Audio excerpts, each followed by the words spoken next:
I'm like, how is he getting to these different places so fast? Bro.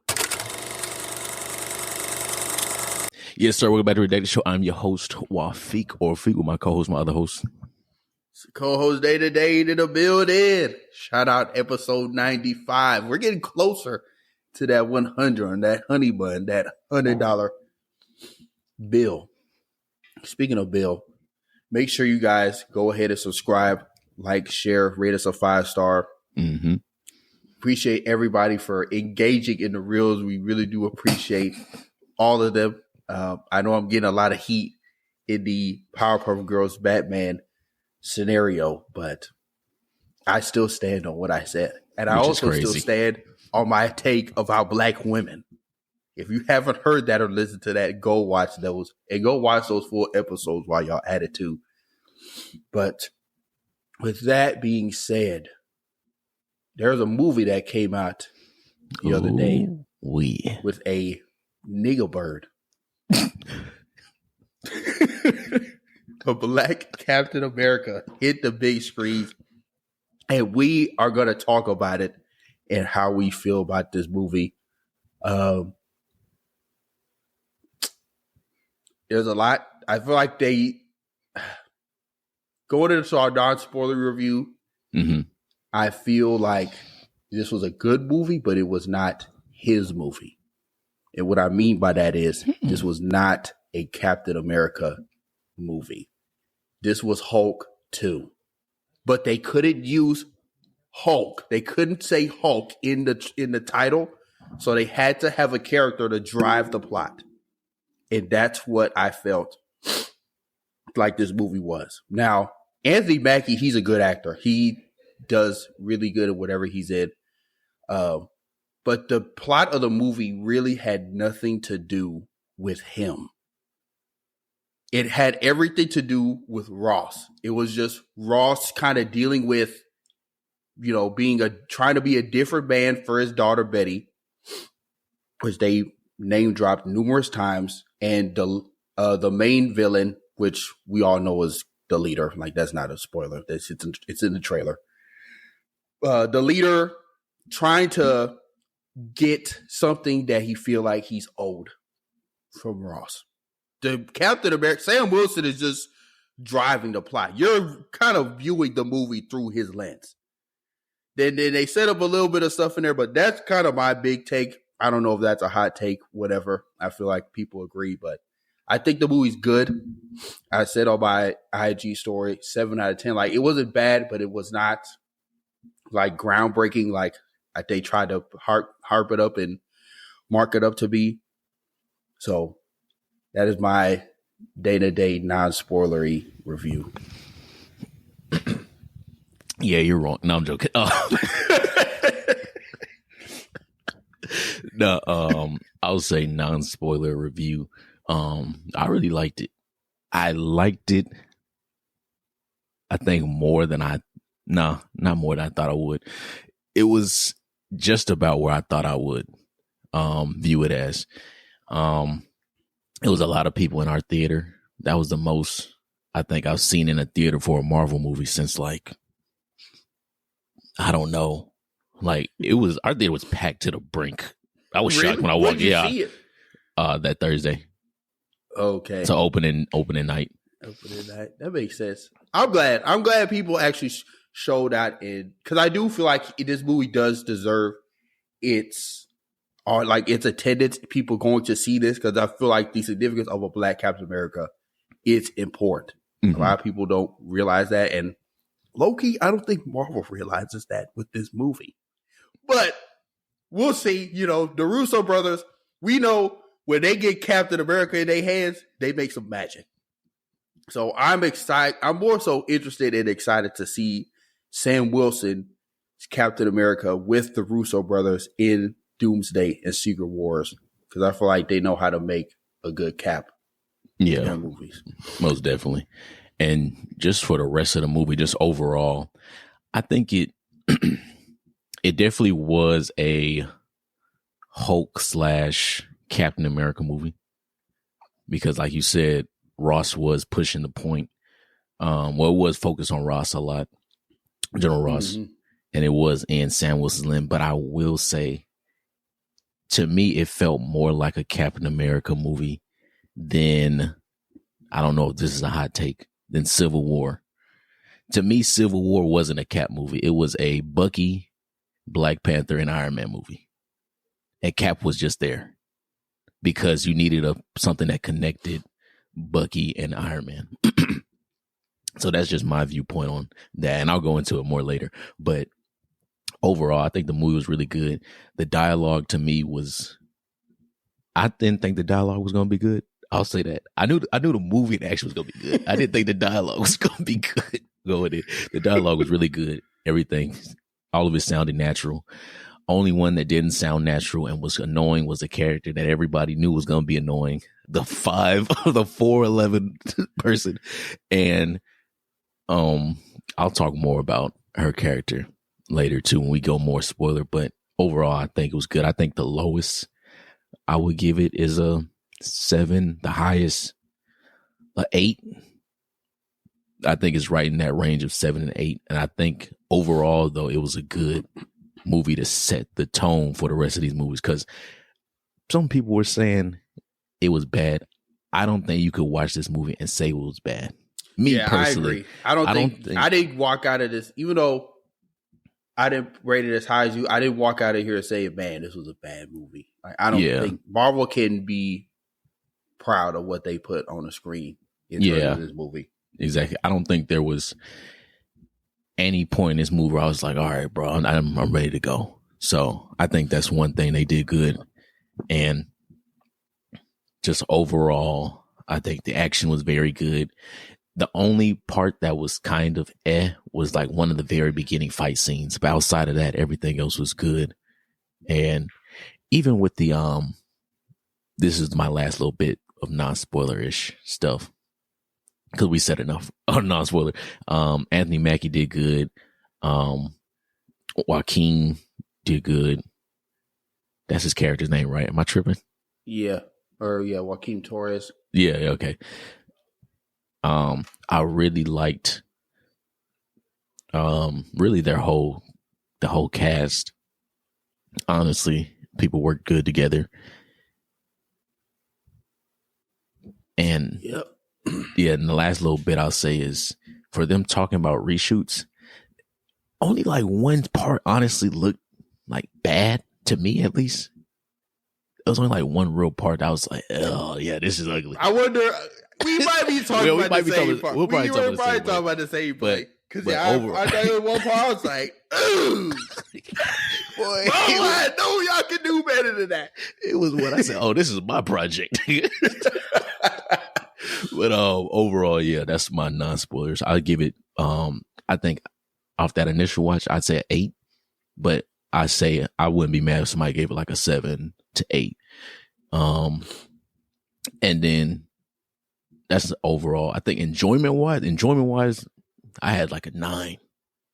But overall rating, I'd say 8. How was because you say your theater was packed. Were they kind of engaging, or were they pretty quiet and reserved? Okay, it was weird. So half of our theater seemed engaged. Like our half, like we was on the left half.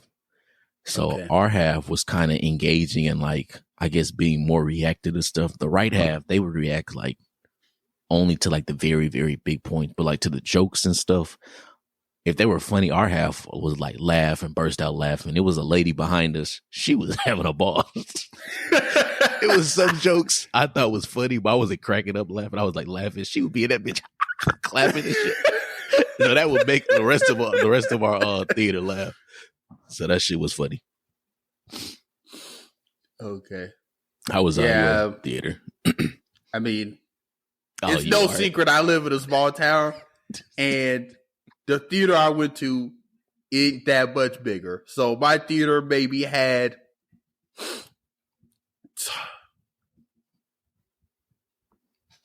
I'd say 8. 8 people? 8 other people in there, including me. Yeah, so 8. It was empty, which that's not anything to do with the movie. It's just location. I live in the gutter. You live in I wouldn't say the gutter, but ain't nobody lives here. So I'm just like, there's literally one theater. I'm sure if I went to Washington or like Tri-Cities, I'm saying areas, people don't even know where that's at. If you were like Portland or something, yeah. Yeah, maybe Portland, I could see that being packed, or Seattle. Yeah, I could but see it being packed all the weekend. I mean, you're in the back. I'm where the Wolfman is at. Literally. Where the Wolfman movie was, Dana was right across the street. So yeah, I mean, when nobody really talking to me, you could, even if someone's having a conversation, you would try to whisper, you could hear it. So like, no. My theater experience was empty, to say that. And I also thought it was weird. Everyone left after the credits were done. Like no one, everybody, because I'm sure your theater, no one got up until that post-credit scene. You know what's crazy about that? Somebody stood up and whoever they was with grabbed their arm and set them back down. I burst out laughing. Yeah, everyone left. I'm just like, oh, that kind of shook me, because usually everyone who watches MCU movies, you ain't even got to be a comic book fan, but if you watch enough Marvel movies, you know they're going to leave something at the end if you're patient. Mm-hmm. Everyone got up. I was literally the only person in the theater for that end credit scene. But enough non-spoiler talk. We're gonna go ahead and get it right into it. We're just gonna go character by character and scenes we thought deserved discussion. But before we do that, let's just talk about the Israelite in the room. Let's just go ahead and address it. Sabra, can I go? You go ahead, please, so we can get this out the way. Her character, Heather. What was the last name? It was Heather, wasn't it? No, it was like something. No. It was. Yeah. I'm tripping. It was like it almost sounded like a deviation of Maximoff or Romanoff. Something off. She needed to get off the screen. Bro, I think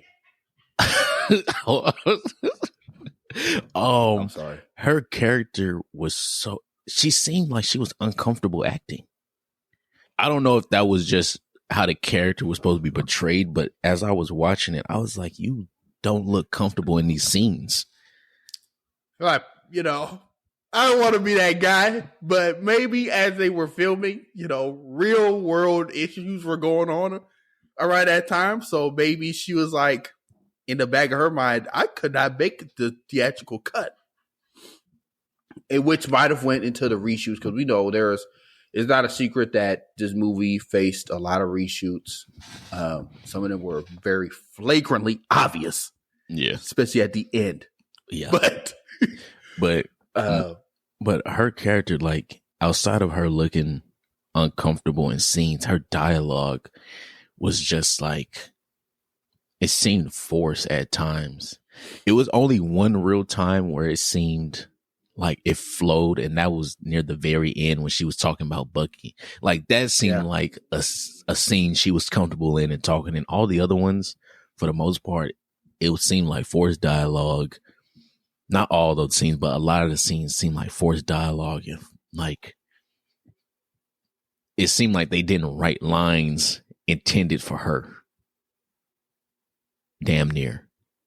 Yeah. So that was a kind of weird thing. Didn't. And she was like 4'10".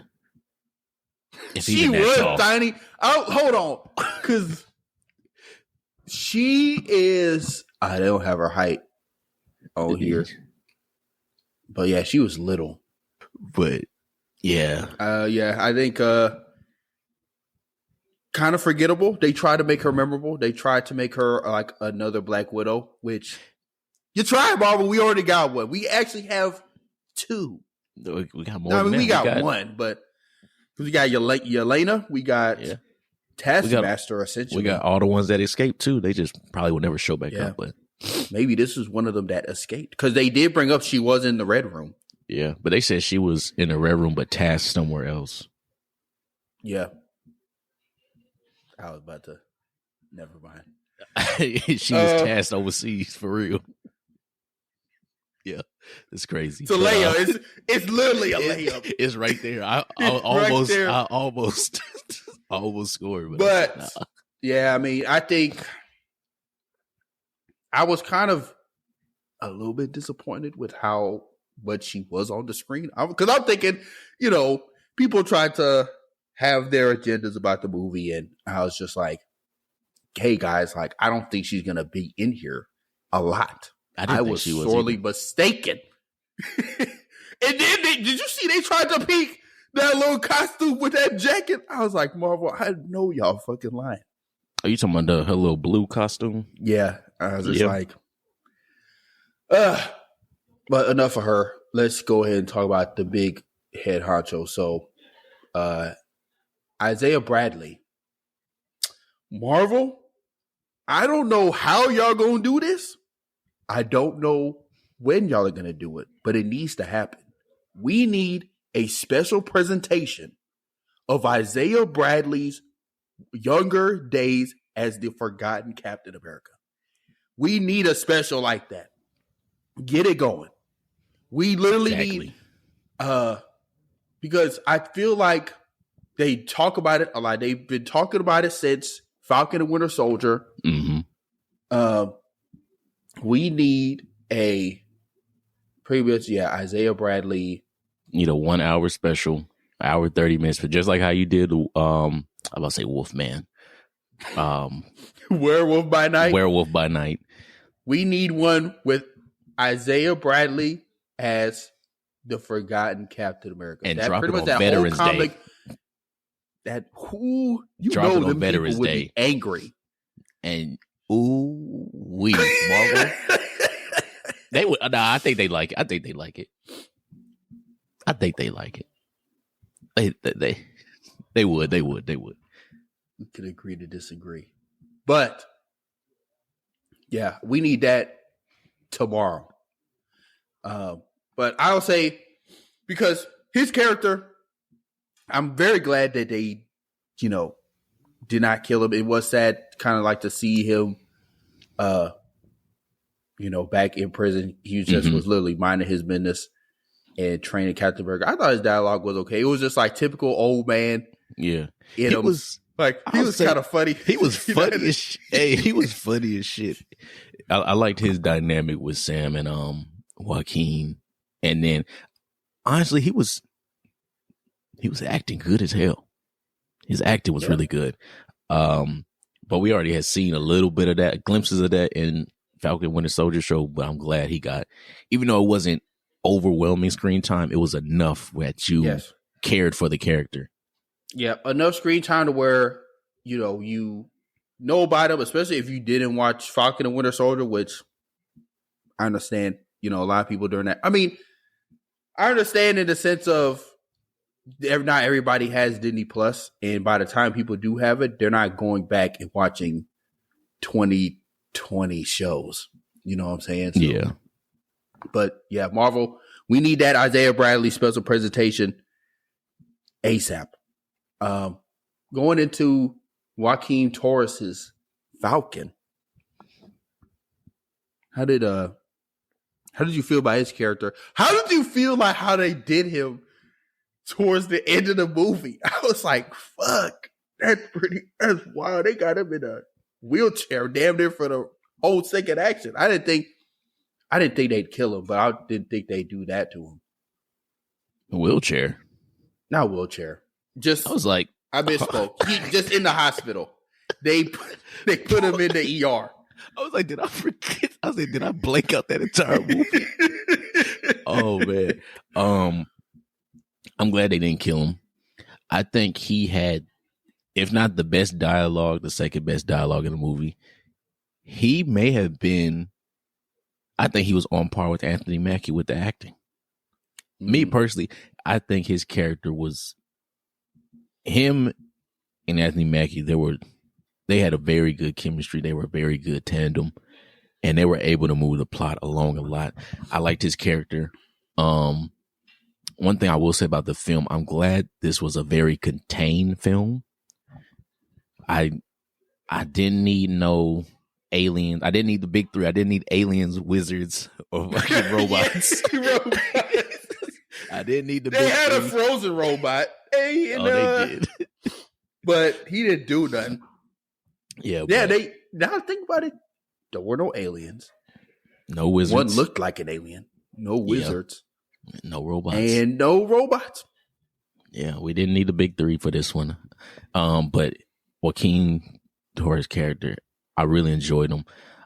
I liked his Falcon, and I know he's going to show up again in another movie, so I'm kind of excited to see how he shows up, whether that's on the Avengers or, yeah, he wouldn't be with the Young Avengers because that nigga's old, but whether that's Avengers, another Cap movie, whichever one. I don't know if he'd be on Avengers, but they're not changing it to Young. They're not keeping the Young Avengers name. I think they're changing it to Champions, because by the time they actually make this Young Avengers project, whatever it's going to be, they're all going to be old. They are going to be not young, like young but not young, young niggas. Yeah. Well, I was thinking more so like, how some of them not really on the Avengers, but they go help. They're out. like B. I mean, like that. Yeah, they like go help out, but they not on the Avengers. Yeah. So, how'd you feel about his character and everything? I liked him too. I thought he added like a little. I do agree, because I still said on my point on like him and Anthony Mackie were the two people driving the plot, and I feel like he was kind of the comedic relief in a sense of the movie, which it was like too many jokes, but at the same time, he was a nice guy in the chair. Yeah, I'm just glad he's not the permanent guy in the chair. Yeah. You get what I'm saying? I'll say another thing. My bad to cut you off. No, you another good. Thing that I'm glad they did with this movie is Marvel has a real, like we always say, Marvel has a real thing of killing off a lot of important characters. I'm kind of glad that this time they just put niggas in prison. Yes. Yes. I'm so happy. That might be the first time in a long time they've done that. Because if you think about it, last movie. What was the last movie? If you want to count Deadpool and Wolverine. That don't count. The last MCU movie. Was it Love and Thunder? I think so. But dead. Black Panther, Wakanda Forever. Well, he didn't die. They damn near count as a full villain, but he incapacitated. Guardians of the Galaxy, the High Evolutionary, dead. He died. The Marvels, old girl died. The Marvels, she could have been dead. Like she could have lived in. No one would have cared. Yeah. Ultron gone, but he's gonna come back. He has to. He's too big of a character. I think he's supposed to come back in that White Vision series. Okay. Vision Quest. Got you. But yeah, like we said, they have a real stigma of killing characters that could be important. So I'm glad they're finally using the raft again, which is the prison. Yes, like they must have just remembered, like, maybe that was part of their reshoot. We could have a whole episode where we could talk about what was new additions to the movie. Because I think maybe this is just me hypothetical kind of bullshit. They probably during this theater was like, you know what? We do have a raft.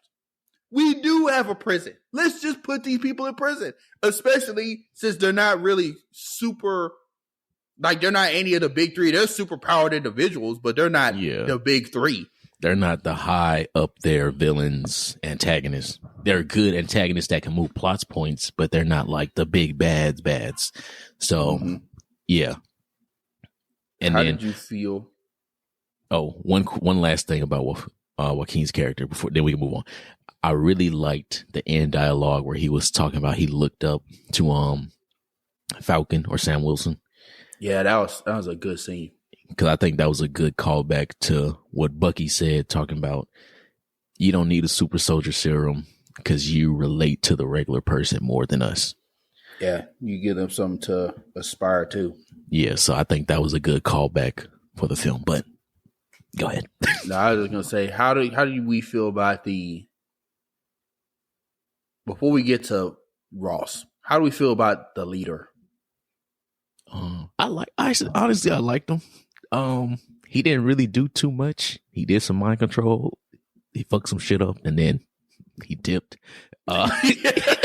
He got what he wanted, not fully, but he got pretty much what he wanted with Ross being exposed.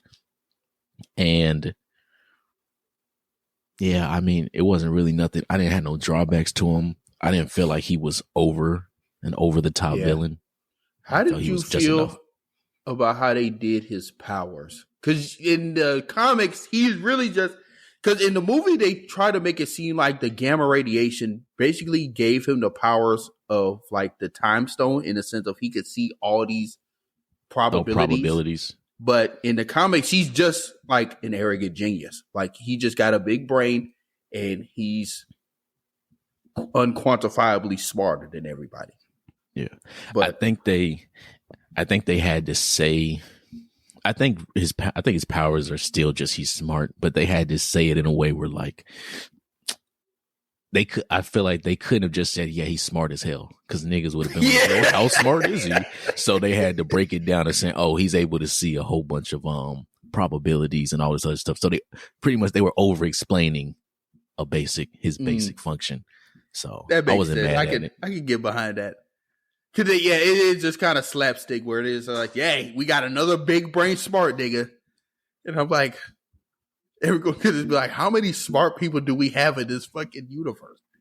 Yeah. But yeah, I didn't have really too many gripes about it. I just thought it was interesting. I also thought, man, he looks sickly, like a zombie. Boy, he because he looked crazy. It makes sense that, because if we remember, after Incredible Hulk, we obviously saw some of Bruce Banner's blood dripping on his head and the mutation starting. So what we learned in the movie is that he upped the dosage, which gave him irreparable damage to his brain, or maybe irreparable growth, depending on how you look at it. But yeah, he looked nasty, sickly, nasty.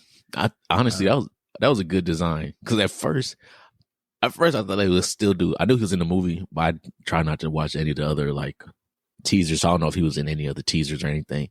But at first I thought they was gonna do the actual big brain shit. So I was trying to get prepared to see this nigga with a big ass head. And then when he popped out, I said, "Ooh, yeah." Mm-hmm. And I feel like it probably was better for the movie to do it that way, because that way they could use more practical effects, because it didn't look fake. Obviously, it was fake, but it looked real. Yeah, it didn't look as CG. Actually, it didn't look CG at all. But if they did that big head, I feel like they would have had they would have used that hint of MCU CG, that sprinkle. Because could you imagine just like a practical effect large head? That would have been heavy, and I can only imagine how uncomfortable that would have been. But yeah, so I wasn't mad at it. I just was curious, how the hell did he kept ending up everywhere? I'm like, how is he getting to these different places so fast? Bro, the leader had a private jet, because there's no way. Bro, because he started off.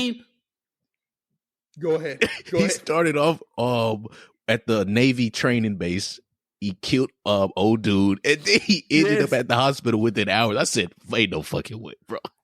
I'm like, how is he jumping around so fast? Unless there's multiple.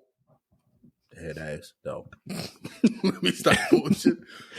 Yeah, I'm like, especially the one where he killed that soldier. I'm like, how does he keep ending up in these places?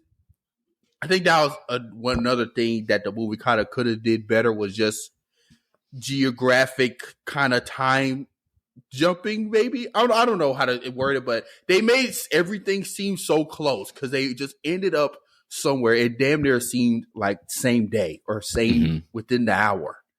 And I'm just like, there's no way the United States is that close to Japan or wherever Celestial Island is at. Yeah. In the Indian Ocean. But and then because I'm like, how did Ross go from Japan back to the country in damn near it seemed like less than 24 hours? Yeah, I don't. They was doing a lot of jumping around. Even Anthony Mackie. I'm like, how did he go to wherever that underground lab was? Mm-hmm. I think like Camp. I was about to say 51, like, but it's not 51. It's like, it might be 01. And then back to their little hideout. And then to Japan. He's like, suit up. We're leaving right now. I'm like, okay, movie magic. Let me not think too deep into it. Yeah. I didn't even think about that till you brought it up now. But I'm thinking about this the whole time. I'm like, how are they jumping around so, especially the leader? I'm like, you can fool me with, Anthony Mackie and Joaquin Torres character, because they can fly. Yeah. The leader ain't got no flight or no super strength. All he had was that hoodie and them sunglasses. He had that hoodie on every scene, bro. That hoodie and that fedora. Bro, even when he ended up in that man's house, I'm like, how did he get there? Bro, I was like, who is this nigga? Why he killed him? Guy? But, hey, it is what it is, I guess. So, the Red Hulk in the room. How do we feel about Ross and then just the Red Hulk stuff? Man, Ross, I really enjoyed his character. Harrison Ford, we know he can act. That's a granted. When he's not. But he was, when he's not angry. But I think I really enjoyed him in his role. It felt not, I don't want to say real because I feel like that's cheesy to say, but it felt real watching it. I felt like I was actually watching a stretched out president. That nigga was stressed, bro. Could you imagine Joe Biden every time? That nigga was Joe Biden just hulking out every time people asking him these dumbass questions. Or fucking President Trump just hulking out. Bro, you know what's crazy? At the very end, I know this is way ahead. At the very end, when he was on top of the White House, it was either the White House or the Capitol, but I think it was the White House. He was on top of the White House, and he was roaring in the sky. Scene, bro, they knew what they was doing with that scene, bro. That nigga Jack said Trump gonna do that.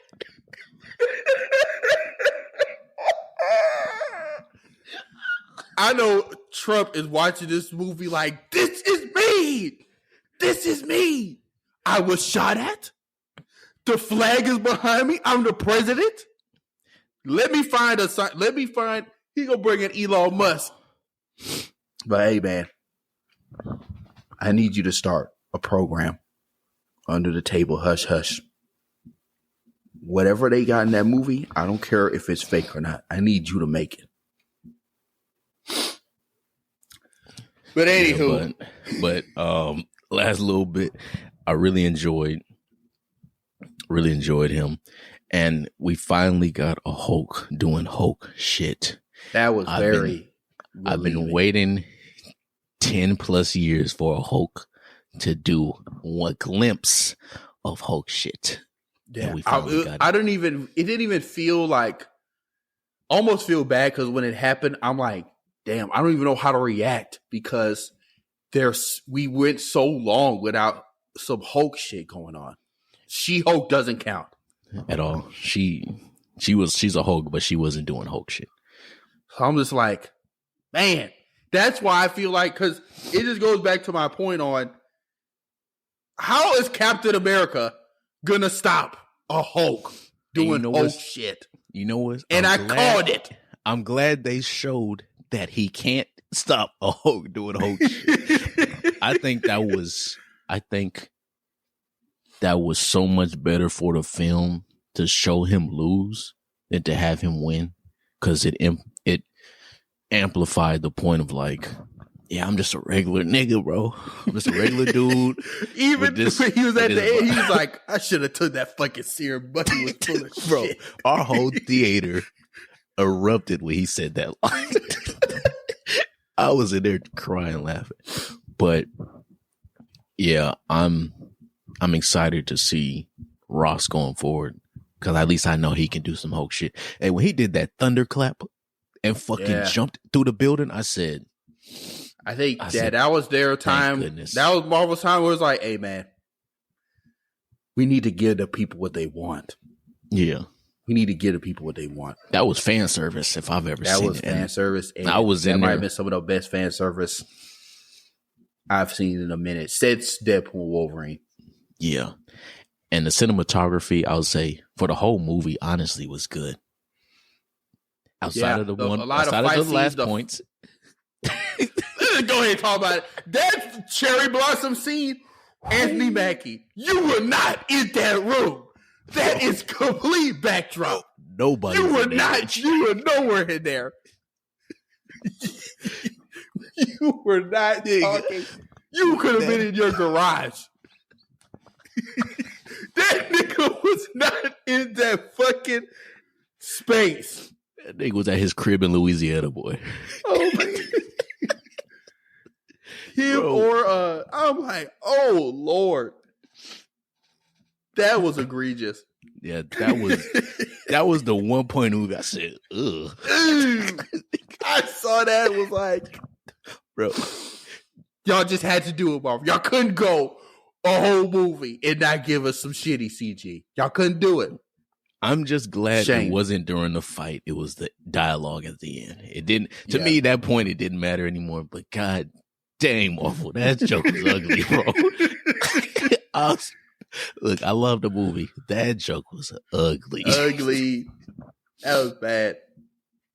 No, but the Hulk stuff, that was definitely some of my favorite part of the movie. Even like prior to when the leader was trying to incite the Ross, like the Hulk to come out in Ross on the boat. I'm like, if this man Hulk out on this fucking boat, all y'all dead. You know what made me mad though about the scene? I was like, take the headset off.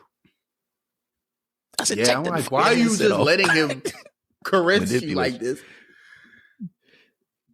But yeah, that was some good shit. I am interested because I'm sure we talked about every character in there. I mean, we know what Anthony Mackie is. He was a good Captain America. Well, before I get to what I want to talk about, do you feel like this movie helped or hurt his case for being the leader, like the de facto leader of the next Avengers? I think it helped. I think it helped because one, well, we already touched on it a little bit, but just him being a regular dude, being Captain America, obviously. And I think it showed, one, that he can hold his own on screen. This is me talking outside of just MCU, just regular stuff. He can hold his own on screen, right? Yeah. He can have a supporting cast if he needs it. But if he doesn't have a supporting cast, he still has enough screen presence to captivate audience. To me, at least.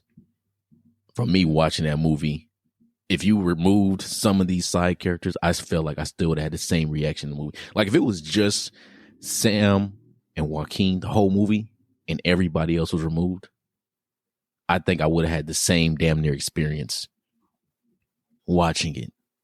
I think that's how much he was able to move forward with it. But for the Captain America and leading Avengers, I think it definitely, I think it helped him more. Because I think in Falcon and Winter Soldier, people was kind of like, oh, he was just giving the mantle, all this, like people hating. Yeah. And I think it also helped that Bucky kind of emphasized this point of like, no, you need to be like, you're the person. It's not me, bro. I'm a senator now, or whatever he is, congressman. Yeah, congressman. How do you feel about it? To me, I don't think it hurt him, but I don't think it did enough to really boost his case. Because to me, it just goes back to my point on like this wasn't really a Captain America movie, and he was working with people, but he wasn't really working with a team, like a group of individuals. So that's why I'm more excited to. I feel like I know he can because we know Anthony Mackie's a great actor. Yeah, and he's starting to grow on me. See, we already know I wasn't the biggest Falcon hater. Oh yeah, we know you hated him. I did not like Falcon at all.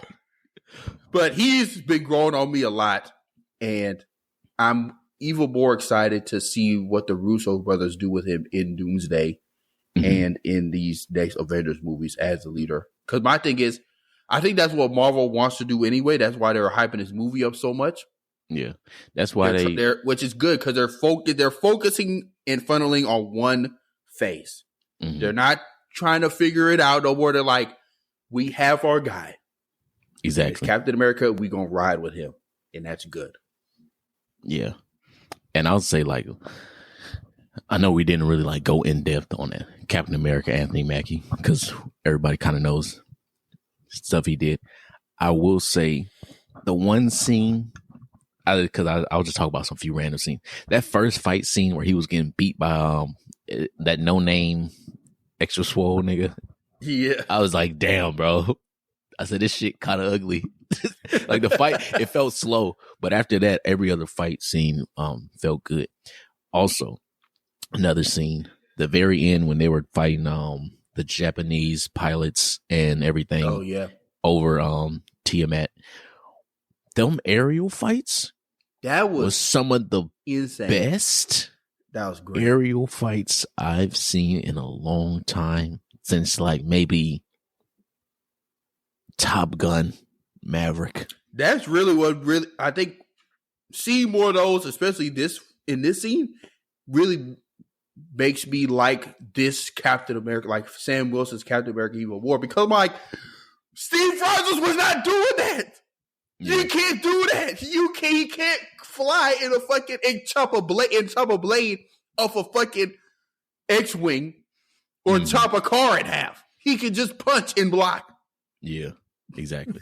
And so his hand-to-hand how do you not like that? Yeah, and his hand-to-hand combat is better than Sam's, but even when Sam was fighting, it didn't feel like he was. It still felt like Captain America, at least 80% of what he was doing. Another thing, Juan Carlos Esposito. Yeah, his character. Sidewinder. His character. How'd you feel about him? It was good for what it was. I feel like they kind of put him there to set up the idea and fact that the Serpent Society does exist. Mm-hmm. He is going to come back, and we may never pay this off again. So that's all I kind of took away from that. It was just an excuse to put Giancarlo Esposito in a movie.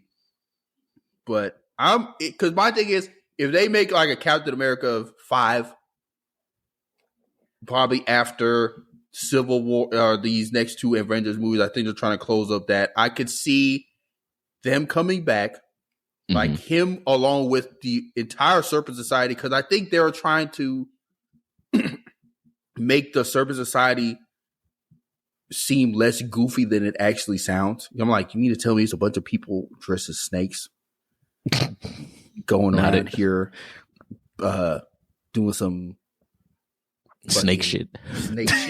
They got all snake tattoos. So maybe I could just see them being like a group of gangs or people doing undercover black market shit, and Captain America trying to stop them. Mm-hmm. Okay. I just hope the next movie Sam Wilson Captain America is in, if it's a Captain America movie, I don't need it to be a closeted anything. I don't need it to be a closeted Hulk movie. I don't need it to be a closeted Spider-Man movie. I don't need it to be a closeted, oh, we don't own the rights to these characters yet, so we can't really just come out and say we're doing this movie, so let's hide them behind Hulk or Captain America or Thor or Captain America or Doctor Strange. Got you. So that's my biggest thing. I could see them being like a big, the next antagonist for this Cap to show he's capable to stop a group. Okay, I got you. Yeah, I hope in the next one or whenever they do a team up movie again, I need to see him and Bucky on the screen again together because their chemistry is good. They have some of the best since like who? I'm trying to think. Robert Downey and Don Cheadle. Yeah, maybe. They have some good chemistry. So, I'm trying to think what else with them. Really, I think that's the majority of stuff for the movie. Like we said, I guess my rating overall, I'd give it an 8. Between 7 and 8, I must lean toward an 8. Enjoyment wise, it was a 9 or a 10 for me. But overall rating, at least for me, Wafik is a 8. Yeah, I'm still kind of, hard pressed on the 7. Like it's still a good movie. I do think people should see it and go watch it in theaters. But I just don't think I don't think it's like groundbreaking. Got you. Where would you rank this in the Captain America movies? I think it's better than the first Avenger. And it's probably tied for third best. Because Winter Soldier, obviously, that's cemented at number 1. Yeah. Not Endgame. Civil War. That was some good shit, but that was kind of like a closeted Avengers Yeah, that was movie. a pseudo Avengers movie. Yeah. So those are like 1, 2, and then it's kind of people's choice on how much people really ride with the first Avenger. Yeah. Me personally, I would put Brave New World over that, but I'm not mad at anyone who thinks the first Avenger is better. So I guess kind of pick them between those 3. Okay. Yeah. I'm kind of the same. Excuse me. I will put Winter Soldier. We already know that's probably my favorite or second favorite Marvel movie ever. Winter Soldier first. Second, I think I will put. See, if I take out Civil War, I will put Brave New World second, and then I'd put the first Avenger last. Because honestly speaking, I don't remember anything about the first Avenger. I remember the scene where he changed. I remember the last scene.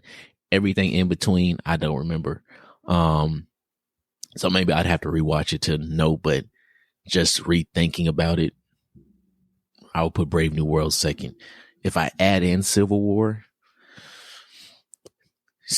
has the luxury of having, see, this is the thing. Civil War has the luxury of having Spider-Man debut in that film, Black Panther debut in that film, and a giant cast of Avengers we knew and seen up to that point. So I feel like it's a cheat. I feel like it's a cheap movie to rank. Yeah. So, yeah. That is very true. So yeah.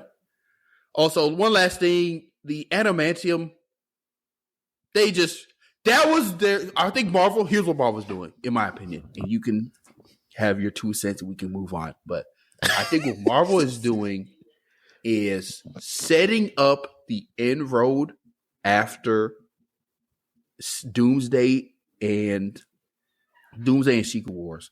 Because we know it's not a secret. They want to go into the X-Men so bad. Yeah. It's not even funny. So they have to have a reason to kind of make that transition. So obviously they canonize adamantium from Tiamat. It's going to be the shared material.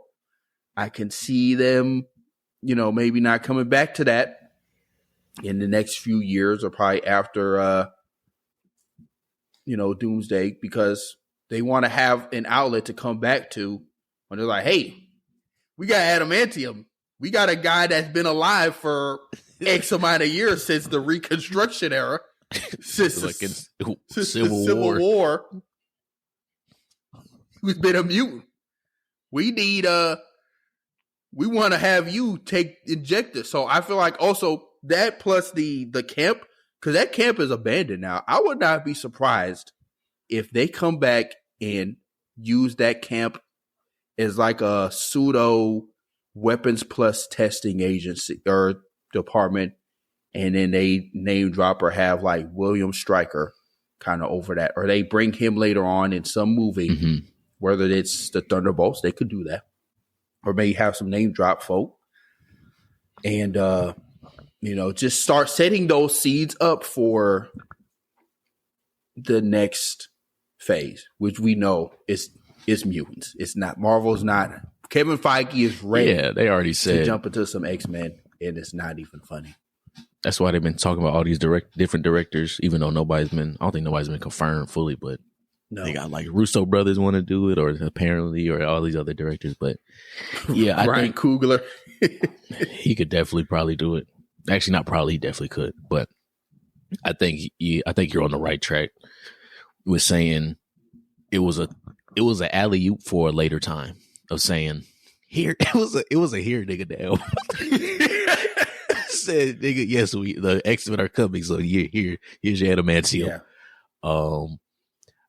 I will say it was also the same concept, because people ever since Eternals, it didn't happen at the very start of Eternal, but like a year after Eternals, maybe, people just kept tweeting and talking about, well, when are they going to talk about the thing in the sea? When are they going to talk about the thing in the sea?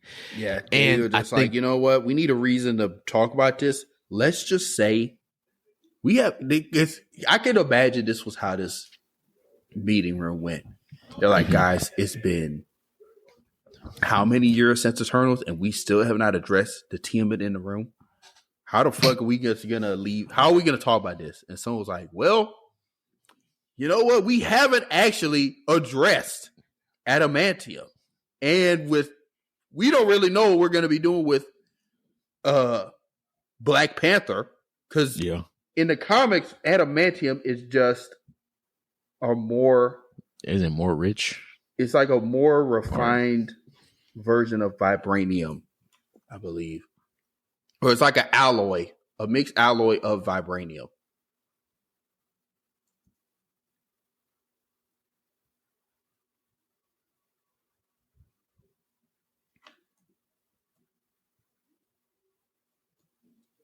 Yeah, vibranium is more durable and easier to work with, while adamantium is denser and harder. Yeah, it says it's often combined with other metals. Yeah. It's a man-made metal that incorporated vibranium as a key component. Yeah. So it's a mixture of metals with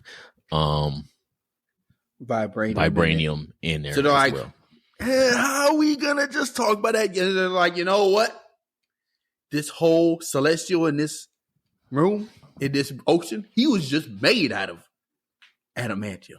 That's what all celestials are made out of. Raw adamantium for the harvesting. So they're just like, that's a great idea. We got to put that in the movie. What movie we thinking? I don't know. We got to figure something out. Brave New World. Brave New World. I really wish. Actually, no, I don't. Never mind. Let me not even say that. Okay. But yeah, I think they. Yeah, I think they're going to use it for that. And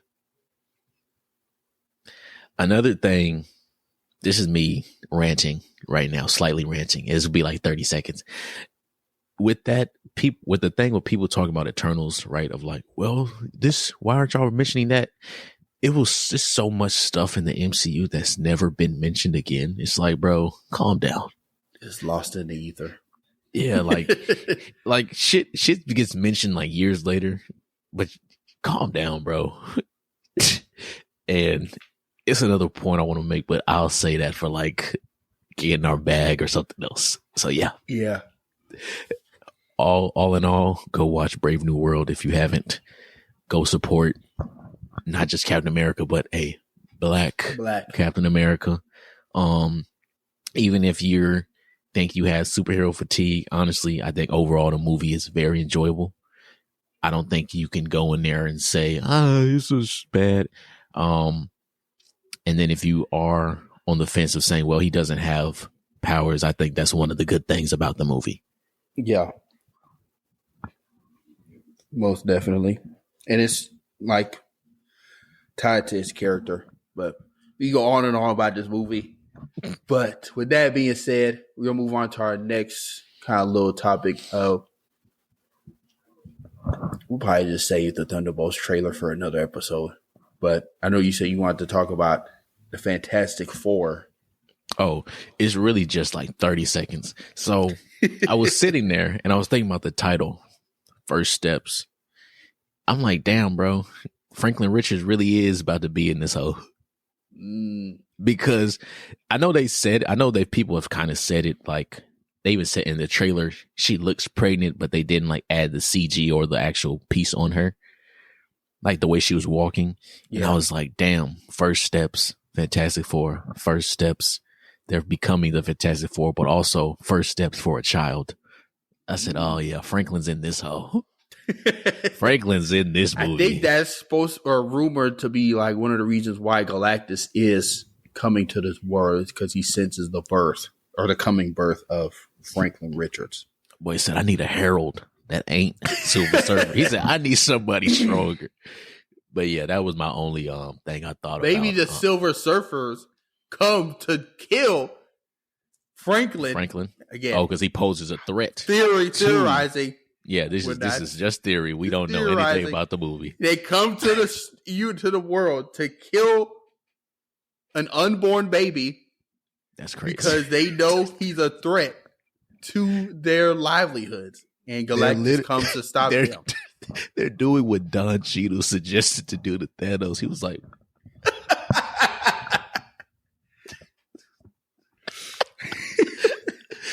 and that's crazy. They still have the are they doing both Silver Surfers or just the I forgot both. The woman. I know the woman is supposed to be in here, but I think both is supposed to be here. I didn't really hear a casting for the male for Norman Rad Silver Surfer. Yeah. Silver Surfer's in the movie though. It'll be live. Yeah. Whichever one's in there. But yeah, that was all I had. All right. Moving on to our Like It, Love It, Redacted. So the first one is The first one is Coleman Domingo. Coleman Domingo says he talked to Marvel about the rumors for him replacing Jonathan Majors as Kang in the MCU.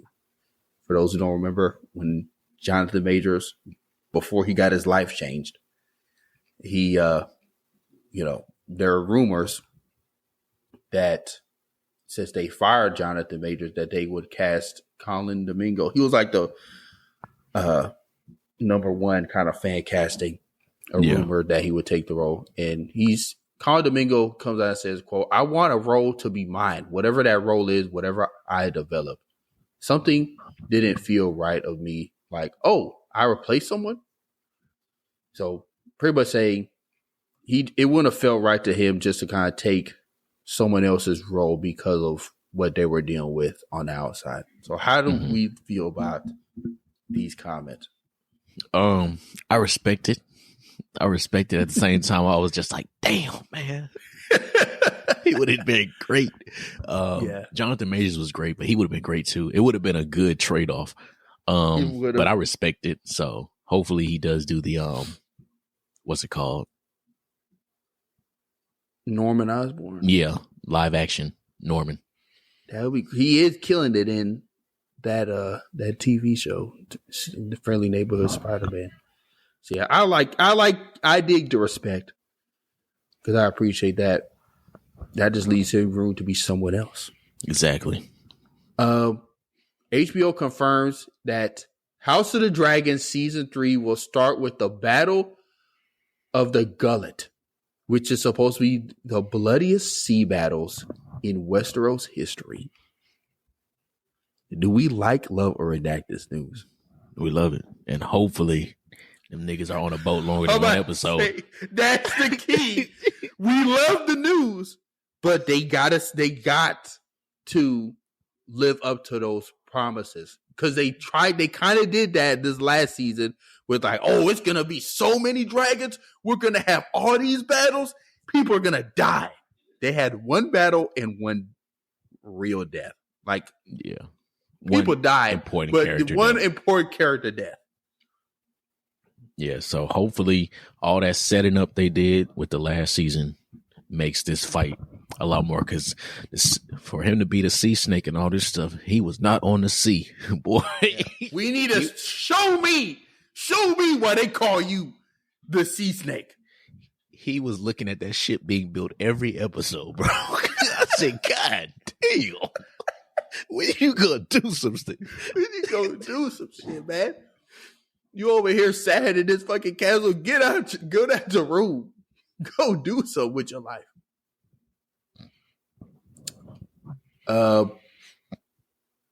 We get a first look at the White Tiger in the new Daredevil Born Again TV show. I'm about to share my screen so we can show the audience. But do we like, love, or redact this new White Tiger look? I think it's pretty comic book accurate to me. I like the design.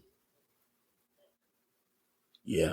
I don't see none from this. Imagine coming home and you see this man at your car. You actually imagine getting in your car and you see this in your rear view, in your back seat. Hey, you're dead. There's no way out of this one. You're done. I like too that I like that the helmet, it doesn't look fucking like nanites.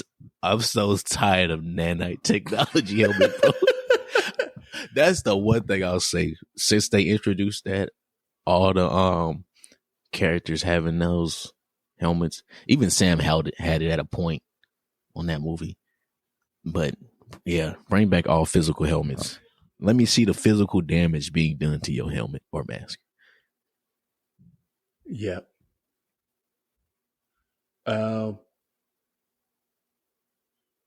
And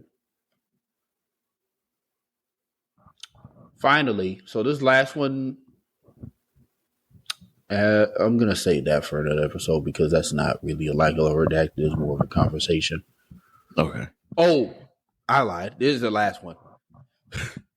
So this is from kind of a random Twitter, I guess, insider, but saying that Denzel Washington could be playing Magneto in Black Panther 3. According to @the Insnider. Feek, do we like, love, or redact? The Insnider? That is the person's tag name, the Insnider. Yeah, that's they're parodying the Insider. They gotta be. Do we like, love, or redact this idea? This reported news.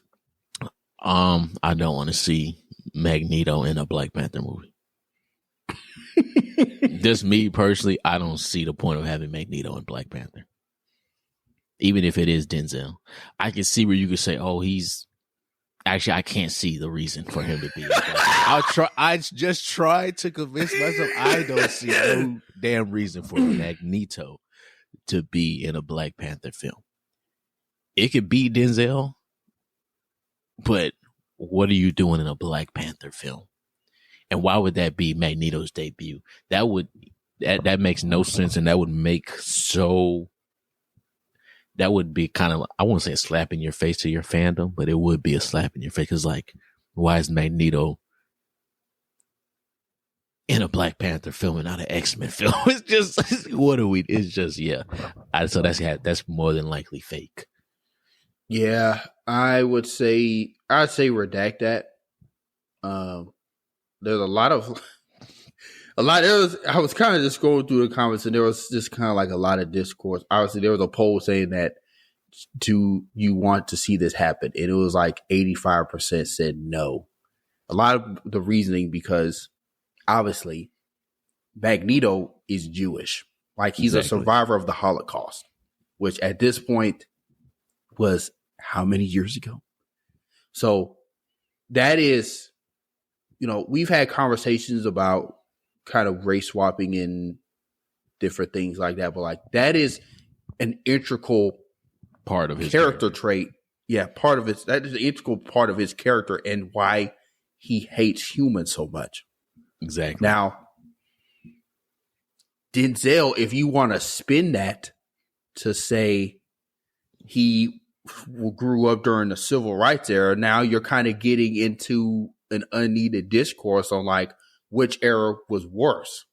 Yeah. And personally, I don't want to kind of have that discourse online. Then it'll be a freaking it'll be a grief war. Not grief war. It'll be a, y'all know what I mean, bro. Yeah. I mean, you kind of said it right. It's easier just to have him just be the easiest way you could do it is say he's the son of a Holocaust survivor. Yeah, this is kind of the only one where I'm just like, personally, I don't want Denzel to succumb to just like race hate for no reason because Marvel thinks they're doing something good in this race swap and they have no idea what they're putting their actors through. It's my biggest gripe with their women actors because they don't do anything to kind of just take the heat off them, especially they could sneeze wrong and they're just getting shitted on. And Marvel does nothing to really back them up. But as if for Regular Redact, we're going into our infamous bag. Fake, drop the music.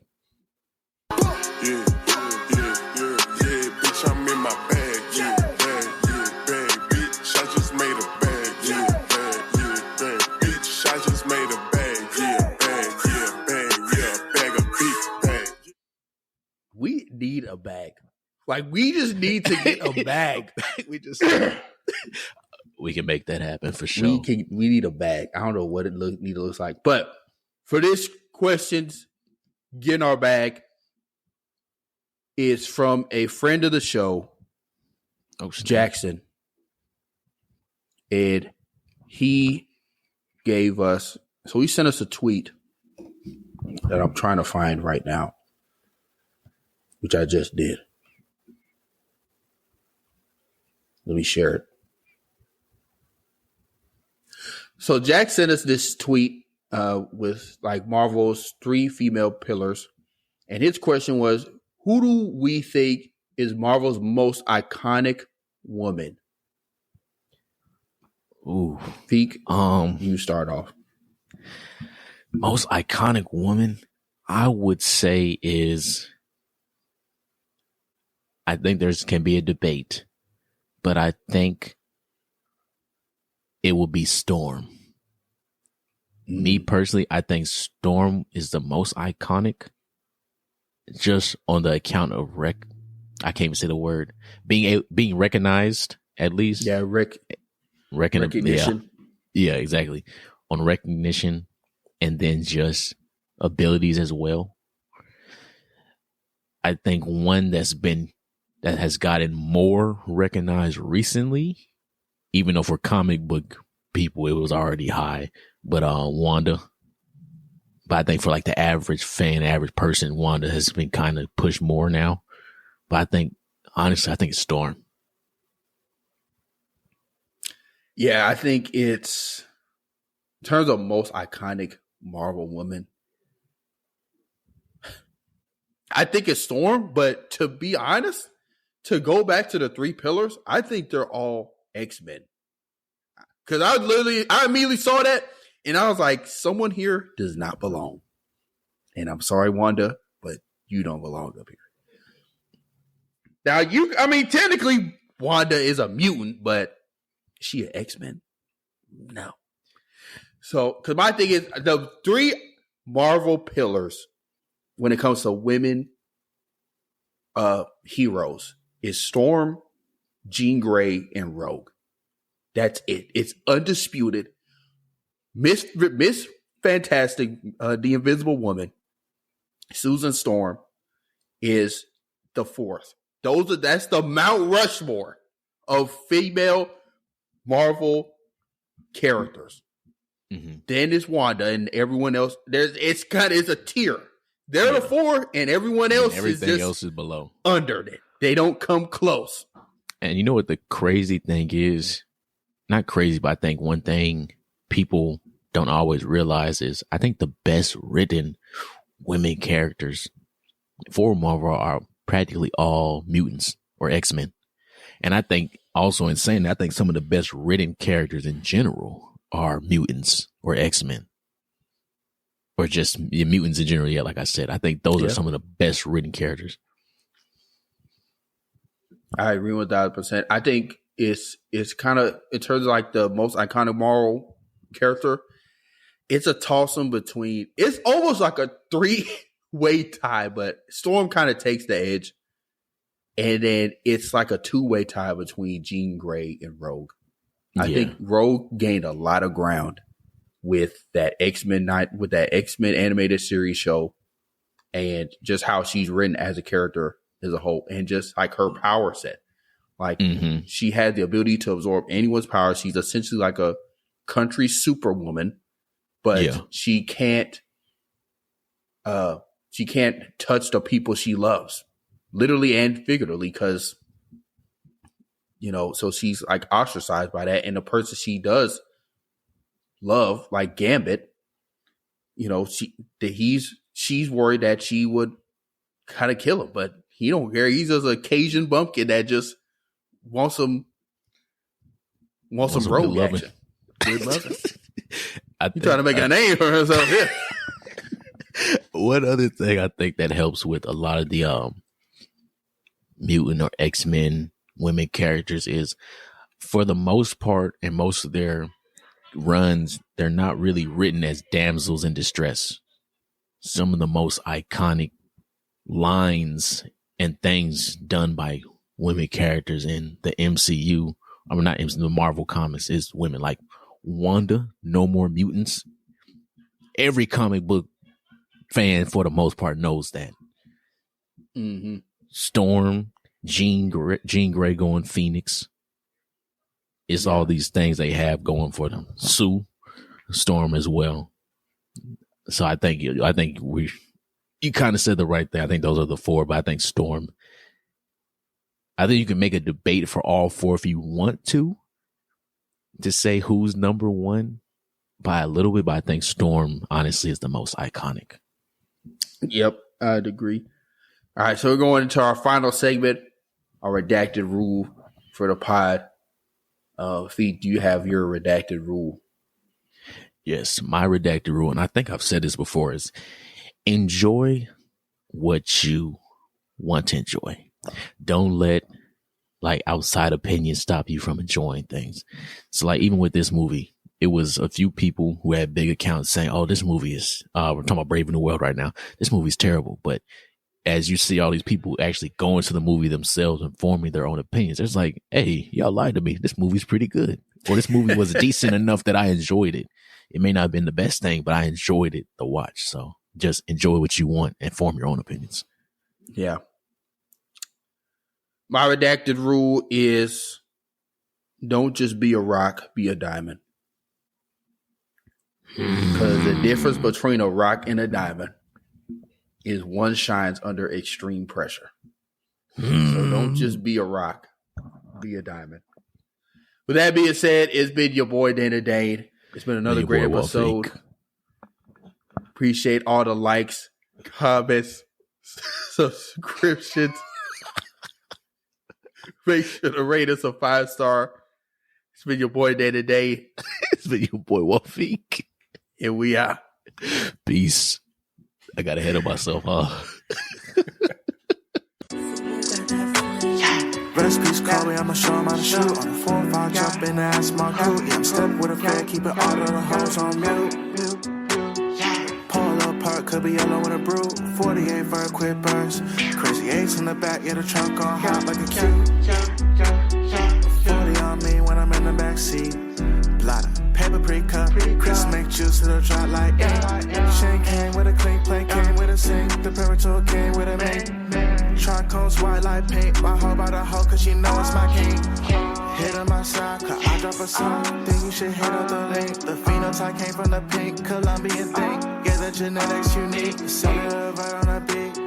I'm teaching the hoe like I'm Play-Doh. I got the veggies like by the tomato. You got a basic hoe making Alfredo. I put a bag on a hoe on my payroll. I get active at night, then I lay low. The salmon was breaded with panko. Strong in my soup, I believe it was Mako.